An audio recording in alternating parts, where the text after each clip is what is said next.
बिस्मिल्लाहिर्रहमानिर्रहीम। आज की वीडियो बहुत ही ज़बरदस्त बनने वाली है। मैं यहाँ पपीता सोप बनाऊंगी जो कि रंग को गोरा करती है। एलोवेरा जेल के साथ बनाएंगे। ये स्किन को वाइटनिंग करता है, स्किन को ग्लो करता है। इसमें विटामिन ई और सी दोनों पाया जाता है। ये स्किन में चमक लाता है। सबसे पहले हम इसकी कटिंग करेंगे। ऊपर वाला पार्ट उतार के इसे ब्रीक ब्रीक इसकी कटिंग करेंगे ताकि इसे ये ब्रिक जो पलप है ये हमारी बन के तैयार हो जाए। सेम इसी तरह से आप लोगों ने ब्रिक ब्रिक कटिंग कर लेने हैं। अगर तो ये रेमेडी आप बना के इस्तेमाल करते हैं तो यकीन करें 2-3 दिन में आप लोगों को फ़र्क इसका वाज़ेह महसूस होगा। चेहरे पे जो झुर्रियाँ पड़ जाती हैं टाइम से पहले पड़ जाती हैं और वो किसी तरीके से ख़त्म नहीं होती। क्रीमें यूज़ करते हैं मगर दोबारा से वो उसका रिज़ल्ट जो है वो फ़ौरन आप लोगों को नहीं मिलता, तो ये रेमेडी बना के इस्तेमाल करें। यहाँ मैंने एक प्याली भर के इसकी कटिंग कर ली है। अब इसे जार में डाल के अच्छी तरह से ब्लेंड करेंगे ताकि जो पल्प है वो हमारे पास अच्छी तरह से बन के तैयार हो जाए। जितनी अच्छी पल्प तैयार होगी उतना ही ज़बरदस्त हमारा सूप बन के तैयार होगा। अब मैं छाननी की मदद से इसे अच्छी तरह से छान लूँगी। किसी मलमल के कपड़े से भी कर सकते हैं, जैसे आप लोगों को ईज़ी लगे वैसे आप लोग कर सकते हैं। सबसे पहले ये देखिए मेरे पास अब पल्प बन के इसकी तैयार हो गई है। अब मैं सूप लूँगी। आप सूप कोई सा भी ले सकते हैं। मेरे पास यहाँ घर पे पड़ा हुआ था वो मैंने सूप ले लिया है।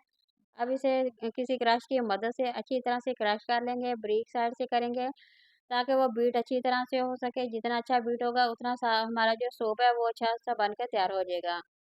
जितनी देर है मैं क्रश कर रही हूँ, आप लोगों ने मेरी वीडियो को लाइक करना है, शेयर करना है, सब्सक्राइब करना है। यहाँ मैंने क्रश कर लिया है तमाम की तमाम साबुन को अच्छी तरह से। अब हम इसका साबुन बनाएंगे। ये देखिए एक बड़ा सा बर्तन मैंने ले लिया है, इसके अंदर तमाम इसका जो साबुन मैंने क्रश किया था वो ऐड कर दूंगी और बड़ा से तसले में उबलते हुए पानी में इसे रख के तो हम इसे पकने के लिए छोड़ देंगे। पलक भी मैंने इसमें ऐड कर दिया है। अब आहिस्ता आहिस्ता इसमें चम्मच हमने हिलाते जाना है। जितना अच्छा बीट करेंगे उतना ही ज़बरदस्त है ये हमारा सूप है बन के तैयार हो जाएगा। बिल्कुल फ्लेम जो है वो कम रख के आपने बनाना है। ये देखिए मेरा बन के तैयार हो गया है। थोड़ा सा ठंडा करके एलोवेरा जेल डाल देना है। दोबारा से बीट करेंगे अच्छी तरह से। ये देखिए बीट हो गया है। अब ये बिल्कुल बन के रेडी हो गया है।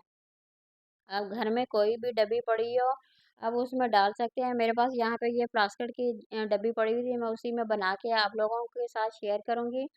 और फ्रिज में 10 से 15 मिनट मैंने रखी है। ये बहुत ही अच्छा सा साबुन बन के तैयार हो जाएगा।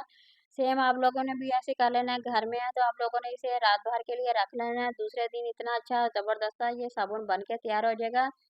आप लोगों को देख के हैरान रह जाएंगे कि इतना अच्छा और ज़बरदस्त सा ये साबुन बन के तैयार हो गया है। ये देखिए कितना प्यारा जो मैंने फ्रिज में रखा था वो साबुन मेरा बन के तैयार हो गया है। अब